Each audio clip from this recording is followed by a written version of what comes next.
Welcome to the Queer Spirit Podcast. I'm your host, Nick Venegoni. Here we have conversations with artists, healers, and activists who enliven the LGBTQ communities and who empower our queer spirits to flourish. My guest today is HiC Luttmers. HiC is a Tarot Conversationalist, coach, and ritual and magic consultant who has been working with the Tarot for over 18 years. Today we talk about how he helps others to shift and open up to changes in their lives through divination, magic, and personalized ritual processes. Find more at tarotbyhic.net. That's tarotbyhic.net. A quick note about this episode before we begin. We had some difficulty with our connection during the call, so you may hear a few odd sound edits throughout the interview. Welcome, HiC. Thank you for being here today. Well, thank you very much for the invitation. So I wonder if you could start off by sharing with us a little bit about what the difference is between a Tarot Conversationalist versus a Tarot Reader. So for me, the term reader implies kind of a one-way process, meaning a client would come, I would then pull cards for their questions, and then I would speak to them and tell them what the cards have to say about whatever that question is.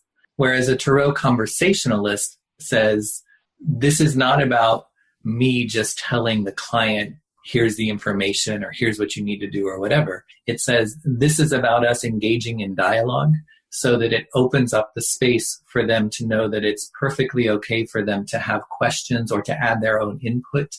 Like if some people, they think they can't say anything, even if they saw something in a card that triggered something for them. Whereas if it's a conversation, it's about back and forth.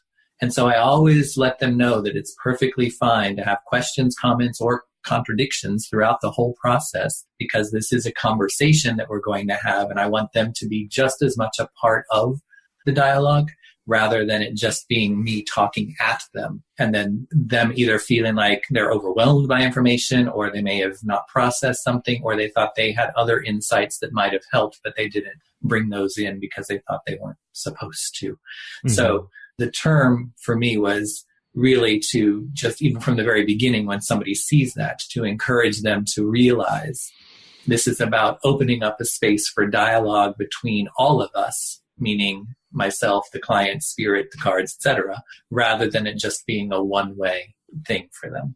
Yeah, and I imagine that really gives people the flexibility to feel like they have some say in their life, in their future, I guess, if they're coming for help around something that's happening in the future, that it's not written in stone, but that they have some contribution to it.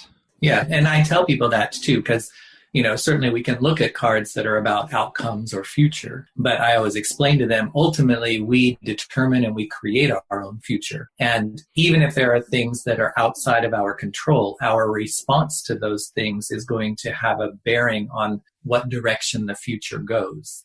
So being able to be part of the process from the very beginning by having the conversation means they're not just getting lectured at or told, well, looks like your future sucks. Too bad for you. Mm-hmm. Versus they now have the opportunity to say, well, but wait, what if I don't like that? How could I maybe change that or do something differently or be better prepared for that? And we can actually start, because I may not know what's important to them. If a future card, if there's an indication in the future that a tornado is going to come and knock their house down tomorrow, mm-hmm. then they may, if it's not a conversation and they think they just have to listen and take whatever I give to them and then they're going to leave, they may be having questions about, well, now what am I supposed to do with that information? Or they may just give up or whatever. Whereas if it's a conversation, they may hear that and then say, oh, wait, so if you say that a tornado is going to knock my house down, can we look, does that mean this might be the right time for me to go and buy that ranch in Montana I've always wanted? And so suddenly, I now know that that's an important thing that they've thought about doing in their lives.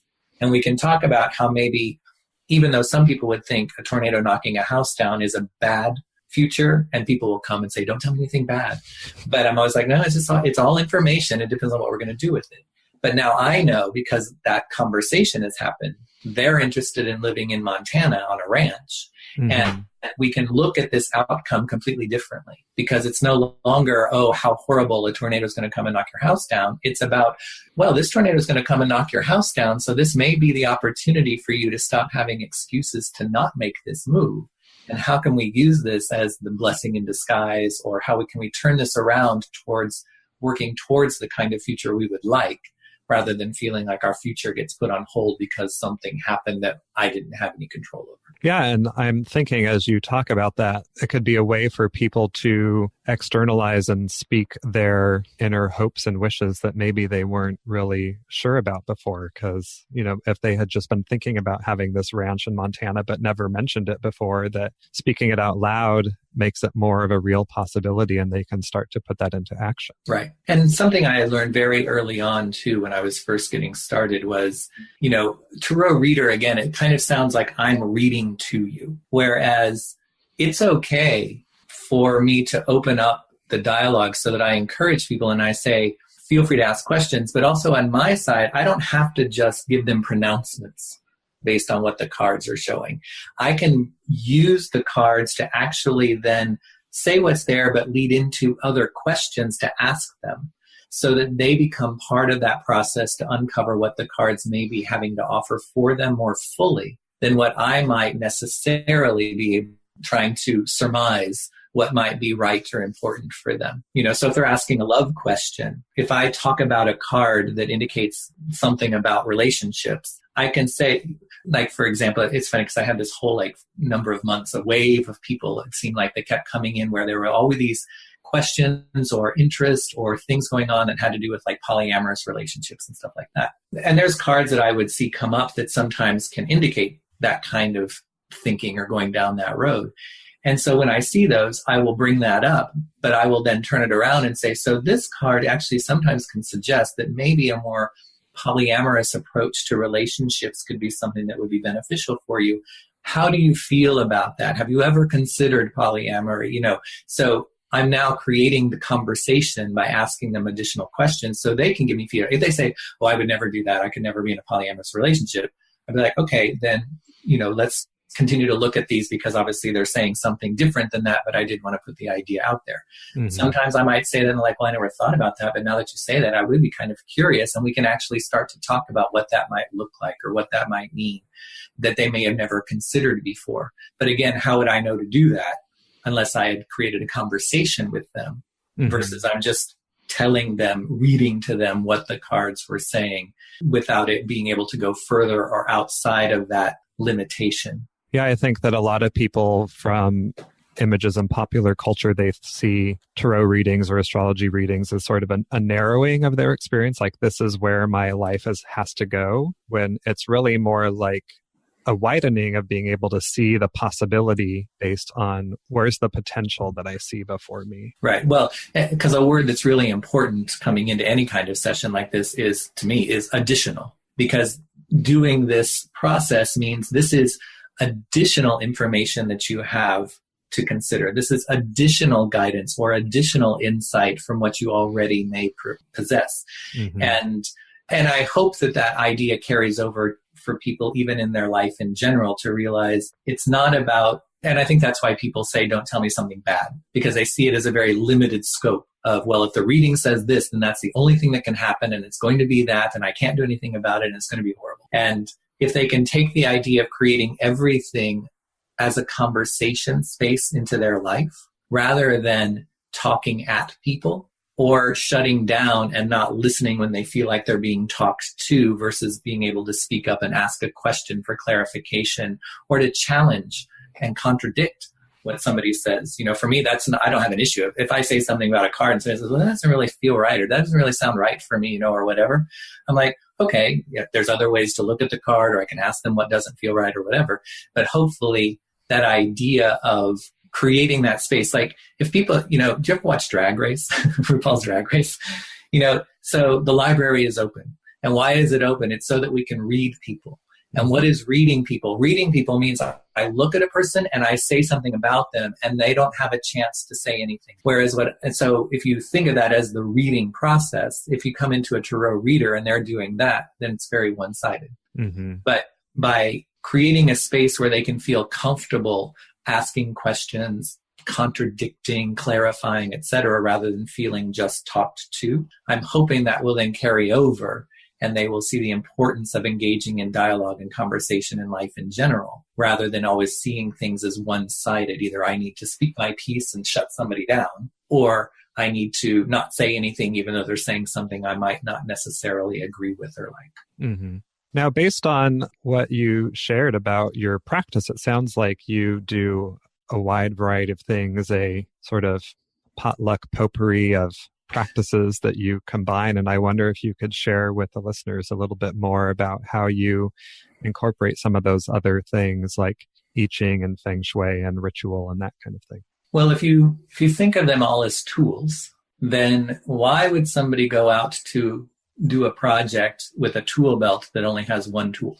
You know, your tool belt is going to have a variety of things for a variety of purposes. The primary tool that I work with and use is the Tarot. But the other things are additional tools in the toolbox that I can pull from to enhance and flesh out and add additional information to the reading from. And they all have kind of their own personality in some ways, like the type of information that they'll get or the style that that information comes through. So like when I bring astrology in, I'm not doing it because I'm looking at somebody's natal chart and doing a whole astrology reading. I'm using astrology as basically the weather forecast. So astrology is good for seeing what's the weather pattern that this reading is operating under. And that weather pattern is over everybody. You know, like we just finished a Mercury retrograde, for example. So everybody is going to be affected by the Mercury retrograde. We're all going to be affected differently. And the Tarot helps us to look much more specifically at how is this particular period of time going to affect me in the situation or the question that I'm asking about. So that's, I'll often start with a little bit of astrology because that gives us like, what's the weather pattern we're operating under, or what do the next 6 months look like, so we understand what we see in the reading, how to best act on or work with that over the next few months or something like that. You know, things like I-Ching and runes, those tend to be very direct. And so sometimes if you just need like a slap in the face, we can always kind of, and those I will only pull out, well, if somebody is being a little resistant sometimes, you know, then I might be like, you know, well, okay, so we see what the cards are saying. Well, let's see what the runes have to say too. Let's just pull a rune out here and add that to the mix. Because that brings in that Nordic aspect. And while the Tarot will hold your hand and say, so here's what you need to know, and here's what you need to do, you know, and they're like, well, I don't know if I really want to do that. And they're pulling their hand back a little bit. I'm like, let's just pull this rune here. And then slap you across the face with very direct information. You gotta listen. Ritual and magic comes in as a way to then take what has come up in a reading and in some ways put it into practice, but it's really about how to infuse and enhance it through magical processes and using natural things. And ritual is a good way to create space and container for that. But it also, I find ritual is really good to help people have a focus and to almost give them homework to say, go home and now do this over the next 7 days, because it means it's at least a few minutes when they will come back to remembering what the reading had to say and focusing on what it is they need to be doing or step they need to be taking or what they need to be learning or letting go of or whatever. And the ritual process helps to kind of give that process and create a space for the rest of the world kind of drifting away for a minute, and they come into that space to just be wholly focused on what they needed to or what they need to be doing that was related to the reading. Mm-hmm. And I wonder if you could just say a little bit more for people out there listening who this may be a new concept, what you mean when you say magic.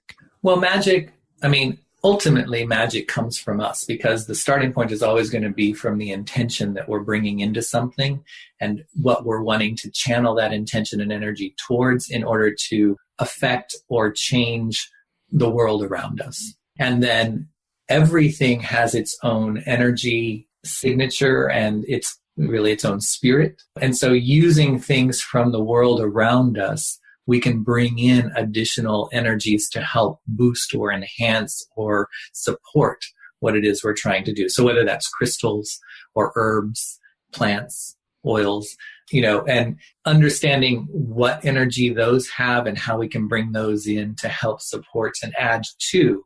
It's all going to be in service to what our intention is and how we're putting that intention out. But they can add to, just like you can make oatmeal, but you can also then add sugar or fruit or, bananas or other things to the oatmeal to make a whole other experience that oatmeal has. So you have the base of the oatmeal, that's our intention, but all of those other things add to it.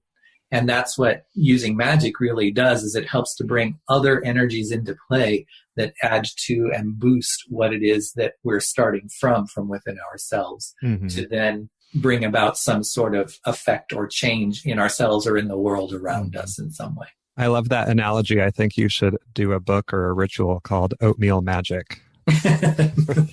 Well, because you can do magic in all sorts of ways. Sometimes people think, oh, well, I don't know how to do that, or, I'm not trained in that, or I don't have a special room in the house with a cauldron or whatever, and like oatmeal magic would be a great thing to do, because just what they call a kitchen whip, just using what's in your kitchen, herbs that you're familiar with, and understanding what each of those do. You could add those to an oatmeal in order to bring that energy into yourself to then enhance and support or boost some sort of energy or intention that you want to carry into the day. So if somebody is a salesperson and they want to enhance their energy and intention around going out in the day to make a certain number of sales, they could add cinnamon to their oatmeal. And then they have to work together, because cinnamon you can't really take by itself. I mean, you can do a little bit on your finger, but there's the whole challenge of, can you eat a spoonful of cinnamon? And nobody ever can, because they end up spitting it out. But you add it to the oatmeal, and the oatmeal becomes in service to the cinnamon to allow you to be able to bring that in. Mm-hmm. And so that would be one way to do magic, is to bring that into yourself. So now you're infused. I mean, you would speak into the oatmeal and the cinnamon so that it's infused with the intention that you want. And for some people that might sound crazy, but if I turned around and I said, I bet you can tell the difference between somebody who cooked you a meal and a home-cooked meal that was made with love. Mm-hmm. They can make the same exact dish, but that one that was made with love, for some reason, has a different quality to it that people pick up on. And that's the energetic aspect of it. And so it's the same as whether we speak into the food or just are doing it with love because we want to cook this for our family, or whatever. Mm-hmm. So magic isn't as foreign or as odd or as weird as some people might think it is. It's just recognizing, and that's what I try to do with people, is how do you recognize that in the everyday world and put it into practice in an everyday way? I mean, you can go beyond that, of course, if you want to study magic and do a lot more complex things, but it's all right there at our fingertips, even with things that are right around us. And I try to use that to help them see how to enhance what they've gotten from the reading, to then put into an everyday practice that is going to help that reading become manifest in the way that they would like. Mm-hmm. Great. So I wonder if you could say a little bit about how you got into doing divination and ritual work. I had always had an interest in all things metaphysical and occult, but I couldn't really pursue that or study that very much because I grew up in the Midwest in a Southern Baptist fundamentalist family. So, mm-hmm. having a book of witchcraft laying around would not be too well looked upon. And then I was working at a company where one of the things that I did was organize all of the events and everything, and they were having a 20th anniversary party for the company. And I don't even know how I came up with the idea, but I thought, it'd be fun to have like a reader here as part of the entertainment for the party. So they were there, and at some point I went over to have a reading with them, and I never really had a reading before. And so it was also my chance to have somebody there that I could get try that out with. And they were just very encouraging for me to develop and pursue that side of myself, meaning the spiritual side of myself. They didn't say like become a tarot reader.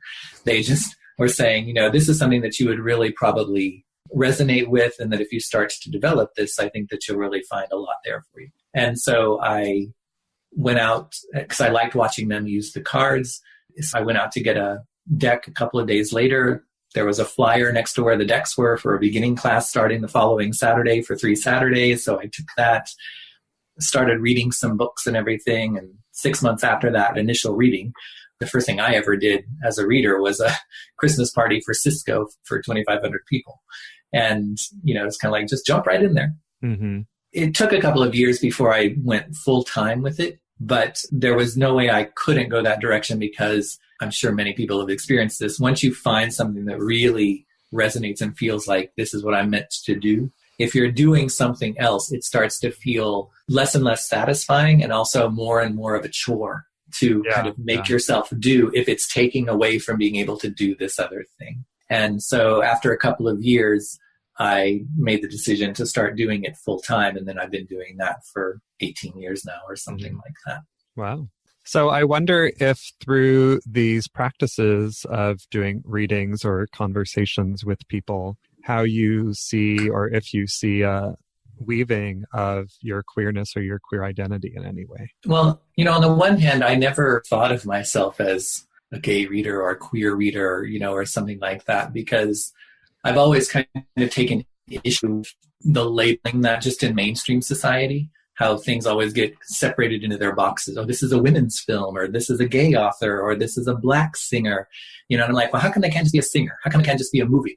And it often will cause people to think, oh, there will be nothing for me in that if I'm not that label. So if something gets labeled as a women's film, then, chick flick, then a lot of people will think, well, I'm a guy, so I'm not getting anything out of that. Or they have a preconceived idea of, oh, then I know exactly what's going to be in that movie, and it's going to be X, Y, Z, rather than actually giving the movie a chance. So on the one hand, I never thought about nor wanted to be or made any efforts to, label myself or promote myself in any way as kind of a gay reader or something like that. But early on, I do encourage people to just go to things that resonate for them, or people that resonate for them as a reader or whatever, rather than worrying about whether they come from the same background or they have the same experience in life, because you can actually learn a lot more from somebody that maybe has a different experience or background or perspective than somebody who's in the bubble that you're used to, and then it just becomes an echo chamber. But I did discover the importance of when that comes into play early on. I had a client come in, and he was only like 22 or 23 at the time. And I was doing readings in a store, and he just happened to come in to get a reading. It's not like he came to me specifically. I was just the reader there that day. But he was from Egypt, and his family lived in New Jersey, and some of his family still lived in Egypt, and they were Muslim. Initially, he was very conflicted. His question was about whether he should go back to Egypt and get married to the person that his family had done an arranged marriage for them when they reached a certain age. Yeah. It had been since like they were 4, even though they had never met except for once when they were 4 for a few minutes. And other than that, he was supposed to now fly back after living here for all of his life to go back and get married to this person. And then he broke it down, and he said, so really what I want to get from the reading is whether I should A, go back and do that, B, say, no, I won't do that, or C, use this as the opportunity to come out to my family. Mm-hmm. Because he lived here in San Francisco, and of course he had all the fears about his family was Muslim and what would happen and, all of that kind of thing. But he didn't want to get stuck in a marriage that he wasn't going to be happy in, and all of that would entail. And for me, being able to talk to him about a variety of different things related to all of that, it did show me the importance, because while I may not come from that specific background, I still have the experience of what it's like to be, gay in the world and have to navigate that with people or situations where you're not sure. I'm coming from a very religious family myself, even though it wasn't Muslim, it was Southern Baptist. I certainly understood being secretive about certain things and the fear of revealing certain things and the consequences that may entail and all of that. So it's certainly pointed out to me that there is benefit at times to find someone who perhaps is going to have the label that is going to correlate for your experience or what you're needing right now. Mm-hmm. I just am always careful. I don't want people to get so locked into, you hear this sometimes, like people that they only do gay things with gay people in gay places. So like they travel to a foreign country, but they only stay in a gay resort. Mm-hmm. Or they, and then they go to all the gay clubs. And I'm like, well, I realize it's fun to explore the clubs and meet the people or whatever there, but how different is a gay club going to be? Yeah, your world just becomes so homogenous. Yeah, and we're seeing the problem with that now, like in our political sphere in our country, how people get into their bubbles and then they lose perspective and they lose almost the ability to even relate to other people that aren't exactly like them. Yeah. For the most part.